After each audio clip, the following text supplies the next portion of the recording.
So with smoking on my dragons, divine righteous, almighty greats, overachieving, never slacking. I got Thomas Sowell versus Trevor Noah on slavery and reparations. So this should get real interesting, right? Personally, I'm gonna just say, as far as reparations, I'm not the type of person that's like a advocator for that, because I feel like I just don't like that mentality of feeling like I need anything from people. You know, all I need is just in life, period. Just even the odds, and I'll be good. I don't need nobody to give me anything. That's just how I feel. But I'm gonna let them dive into it a lot deeper and see where they both coming from on both ends. You could go ahead and like this video, subscribe, hit the notification bell for more. If you want to watch the original link without my reaction, it'll be in the description box. And with that being said, it's time I press play. Let's hop into this and let's really see what's going on here. I think you have to understand what the word Let me go ahead and plug my headphones up. reparations means first. So reparations, you are repairing something that you have broken. So to your question, I think you have to understand what the word reparations means first. So reparations, you are repairing something that you have broken. You are paying for something that you were supposed to pay for. I'm not saying that there aren't people living in America today who are suffering and are going through pain and strife because of what's happening when it comes to, the machines taking jobs, factories becoming industrialized, etc. But reparations is a specific conversation about a specific time in America, and that is black people were slaves. Article that got a lot of attention in The Atlantic a couple of years ago called The Case for Reparations by Ta-Nehisi Coates. Quote, "White supremacy is a force so fundamental to America that it is difficult to imagine the country without it. Reparations is the price we must pay to see ourselves squarely." Close quote. And Tom Sowell, who actually saw Jim Crow with his own eyes and experienced it, responds how? It would be nice to know his evidence for what he said, just to be old-fashioned about it. No, it was a rotten system. But I don't know how we get from that to reparations. I mean, what we see in the United States in terms of the bad things, you see all around the world. If you were to give reparations to everyone whose ancestors had been slaves, I suspect that you would have to give reparations to more than half the entire population of the globe. Slavery was not confined to one set of races. I suspect that most of the people who were either slaves or slave owners around the world were neither white nor black. I mean, this was a universal curse of the human species. Africa, the Middle East, Asia, slavery took place everywhere. And it continued elsewhere long after it was abolished in the Western countries. Right. You know what I mean? I've even heard people say like, oh, but there were some of the Irish who were indentured. Like, yeah, slavery. Look at the numbers, look at the time, look at the level of work. You could not work toward your freedom. For most black people in America, this was a time when you lived and died as a slave. And so that's what reparations is about. The other thing, I have a So far, to be honest, they both actually have really good points. To be honest with you, I'm coming into this with a non-biased, not just a non-biased view. I'm not coming in here thinking, like, obviously, like I said in the beginning, personally, me, the way I live this world is just, I take accountability for everything. You know, everything I do. I have a different type of mind. Like me, I always think like Superman. Like I'm gonna accomplish anything, no matter what the odds have been or what the odds are. I wouldn't consider myself an intellect, so I can't dive into it the way these guys can with the big words and, you know, just the suit and tie conversation. But I could come from the heart and I could just say, I feel like as a people, right?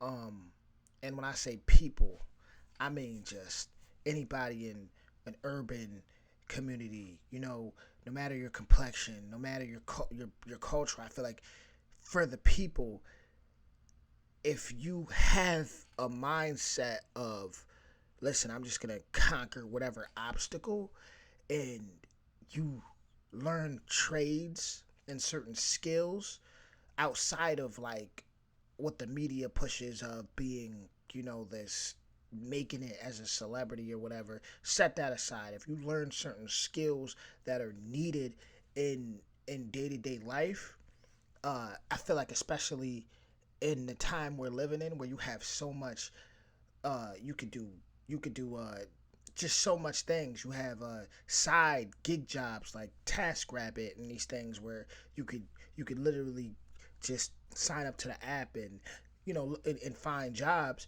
I feel like you can conquer anything. And if it's a people, we have that mentality, then we could. I feel like we could create our own reality. Create our own reality.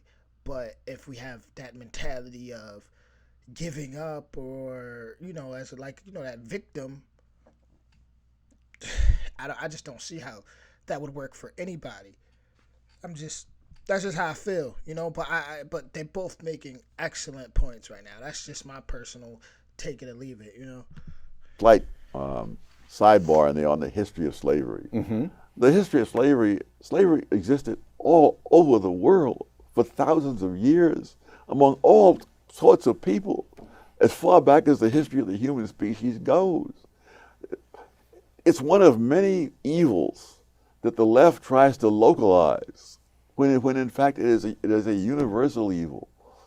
But more than that, as much as slavery is repudiated around the world today, prior to the 18th century, I know of no serious effort to abolish the institution anywhere. Anywhere. Not in Africa, not in the Arabian not world. in Africa in the 21st century. When Adam Smith wrote in 1776 that the only place in the world where slavery had been abolished completely was Western Europe. And so this was as late as the year this country was founded. Yes. And so the idea that this is something that the United States had that nobody else had, or the other countries that didn't have, it's been estimated that there are more slaves in India than in the entire Western Hemisphere. And that's before and after Columbus got here. Right. And so I hear what you're saying, but I think that's a completely separate conversation that needs to be had about the now. Because if you are not careful, what you then do is you combine everybody's suffering into the same bowl, and you make it seem like all injustices have the same weighting, and they don't. Just like crimes. Theft isn't the same as murder. We don't try them the same way. And as much as there is a white person who's suffering today, I feel for anybody who's suffering, because I know what it's like to be poor. I know what it's like to suffer. I didn't come from a wealthy family. We struggled when I was growing up. But I also understand that there are levels of that suffering. And so sometimes white people, it does block a white person, because you go white privilege, and a person goes, I'm poor and I'm white. Where's the privilege? White people are like, I wish I could activate my white privilege. I wish I could do it right now. White privilege, give me something. I get that. I get that. Trust me, I get it. It is hard to accept that you have benefits because of the color of your skin if you cannot see the benefits that you have. The book that I'm writing now, I discovered this is true. I gotta say, if y'all haven't, go check out Dane Calloway, because he's breaking it. He broke into a whole nother just realm with this. Even like, for me, the black and white is the biggest trap right there. You know how many natives were in that census were grouped into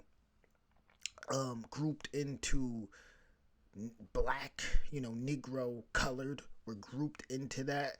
So when you even talk about reparations in America, I mean, that would be a whole nother headache, because of the fact that things will start to be revealed, and people will realize, wow, things are not what we thought. Black isn't what we thought. White isn't what we thought. I mean, it's really social classes.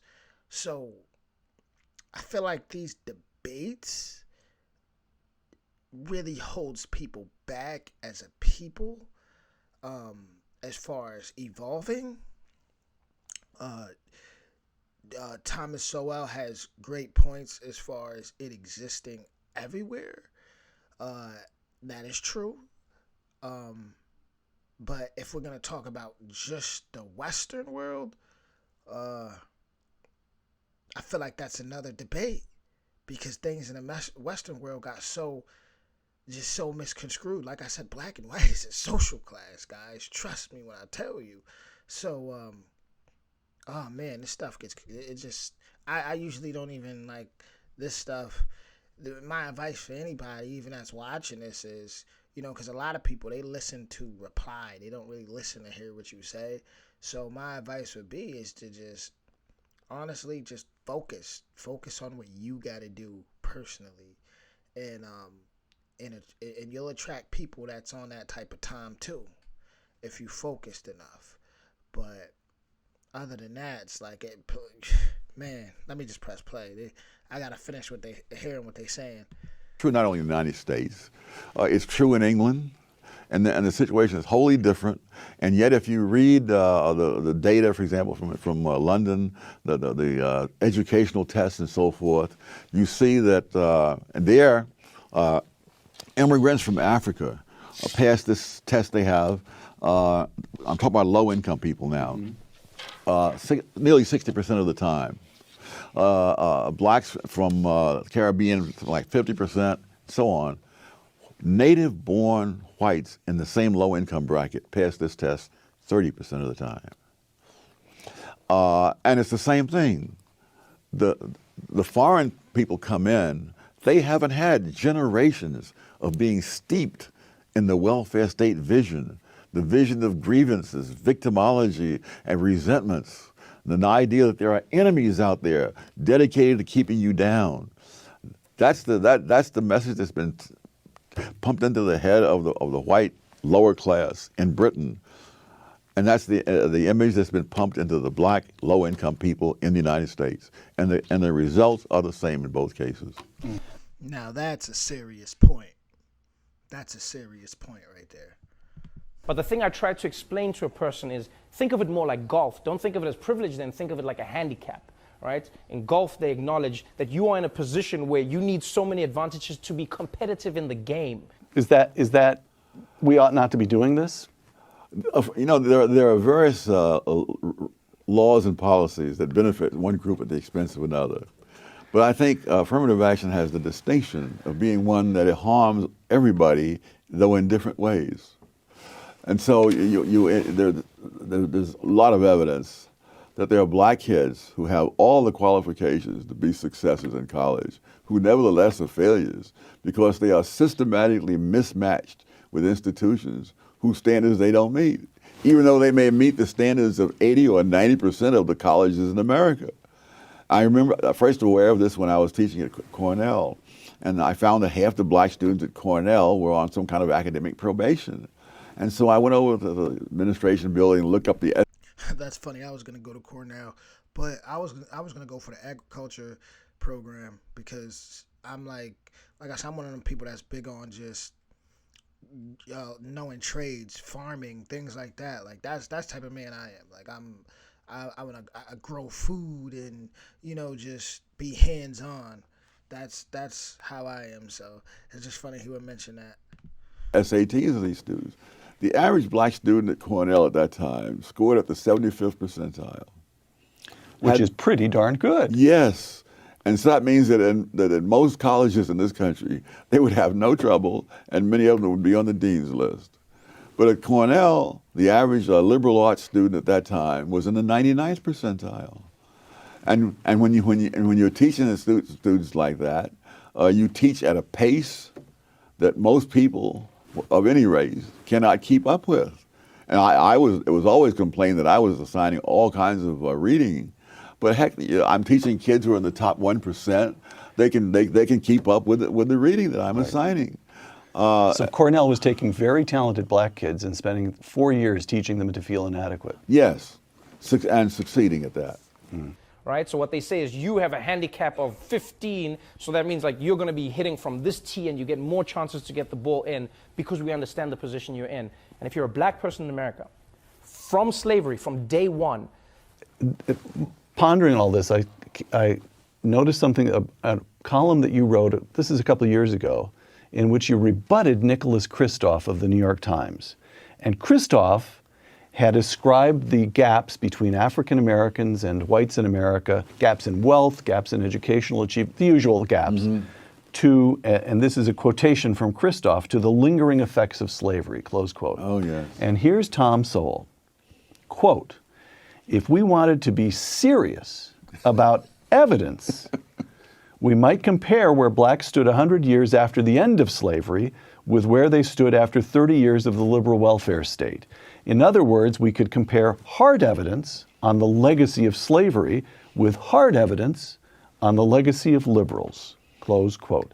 And The number of injustices that have held black people back in America amount to an insurmountable, like you look at black people's freedom, you look at black people's land, just land alone. The amount of wealth you can acquire over time if you own land is exponential, because you have the land, you have the fact that you can borrow based on the land, you have the fact that you can use the money that you have borrowed to grow more wealth, you can use it to grow your family's wealth. Just taking that away from black people alone. right, right. And also, if you think you've been done, if you think you've been wronged, your recourse might also be more likely to politics to try to redress this whole redistribution. I mean, they're both hitting points, serious points here. I'm learning a lot just from listening to both, to be honest. Oh, yeah. Rather than hit the books, acquire the skills, get the job. But the other thing too, one of my favorite statistic in there is that the poverty rate among blacks as a whole is 22%. Among whites as a whole is 11%, and among black married couples is 7.5%. So And it's been and black married couples have never had a poverty rate as high as 10% in any year since 1994. all right. So to the cry, what is to be done? Tom Sowell answers: It's been done. get but- an education, get married, have kids after you get married. That's sort of the answer, right? Well, yes, and the things that work for other people tend to work pretty generally. All right. Is crippling them. And so you combine that with slavery, and then you look at Jim Crow laws. You didn't let black people in America live in the areas that they wanted to live in. They couldn't get loans from the banks that they wanted to get loans from. And then on top of that, when they started getting the loans from American banks were found to be giving them higher interest rates when in fact they were the same risk as many of the other races that they were giving loans to. So when you combine all of those things, I think it's safe to say that black Americans have a conversation that they need to be having with the United States. Doesn't involve me, doesn't involve white people, it's like, yo, American government, meet the black people. That's it. Have that conversation. In terms of political leaders, all the incentives politically are for black leaders to blame all problems in the black community on the larger society. And that enables them to take on the role of being the defender of the black community against enemies, which in turn creates the situation in which many blacks don't feel that anything that they do is going to help themselves unless it's done politically as a group. That there's no point. I mean, why would you, if you believe what they say, why would? Okay, let me say this, because I'm gonna say this, and I'm gonna say this, which Thomas Sowell, it does more so favor what Thomas Sowell saying. I'm a homeowner, right? I'm 29 years old. I'm a homeowner, right? And when I accomplished that goal, I seen someone kind of like throw a, say something, and it was like, she was like, oh, even if you buy, even if you own your home, you still have to pay taxes, so you really don't own it, so there's no point. And I was just like, all right, see, this is the people holding people back. This is the people holding people. First off, it's a big difference to pay property tax once or twice a year, right? than to pay thousands in rent a month, right? It's like you're talking from a position of not accomplishing that goal. You don't know how the fruits of that labor feels to eat, and you're discouraging others. So that's where I can understand as far as what Thomas Sowell and things he's saying. It's like you haven't accomplished that goal, right? Yet it's like accomplishing goals that opens up different doors. That puts you in a position of power. You gotta crawl before you can walk. But to just give up and be like, you know what, nothing matters. That's you won't succeed. I mean, that's no. I just don't have that type of mentality. Um, Now as far as things being what Trevor was speaking on, as far as like a lot of crookedness happening and a lot of, I've studied a lot of things. I've read a lot of things. um I seen what was happening in Chicago when the migration happened, and the appraisals, and how so-called blacks they were cheated, which you can comment on this video and say I'm spitting false, whatever. I'm telling you what's out there, what I've read, what I've studied. I'm not a dummy. I'm not a dummy. I um there is a lot of stuff in that pot, I should say. But to be real with you, as far as today, right? As far as my generation, the big problem I see is, which if everyone wants to just take out that victim mentality, if everyone wants to take out that giving up mentality, the big problem I see would be the celebrities and the entertainers um, being given all these advances, all this money, and they spread that toxic mentality to the youth. If we already know, the government knows how destructive music is. They know what it does when it gets into your subconscious. They know about the energy points in the body. When these entertainers, when these celebrities, when they get this money and they speak destruction to places that are already, on a certain on a certain, the crime's already up, and you're adding fuel to that fire, and you're saying things like money over bitchs. How are you gonna have that right there is gonna indoctrinate them to not want to get married, not want to have a family, not want to. It teaches them to worship money. So that's where the focus needs to be if we truly want to change that mentality. Would you want to knock yourself out in school knowing that the man is not going to let you get anywhere? Well, one of the most pathetic things I heard in recent years was a young black man saying that, at one point he thought he would join the Air Force and become a pilot. And then he says he realized that the white man is not going to let a black man become a pilot. And he was saying this decades after the Tennessee Airmen had established their reputation in combat in Europe. But the hopelessness is one of the big products of the race industry. That you have no chance. I remember giving a talk at Marquette, and at the end of the talk, among the questions that was asked, a young black man got up and he said, "Even though I am graduating from Marquette University, what hope is there for me?"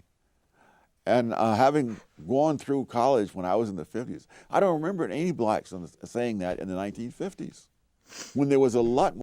Let's listen to the music in the 1950s.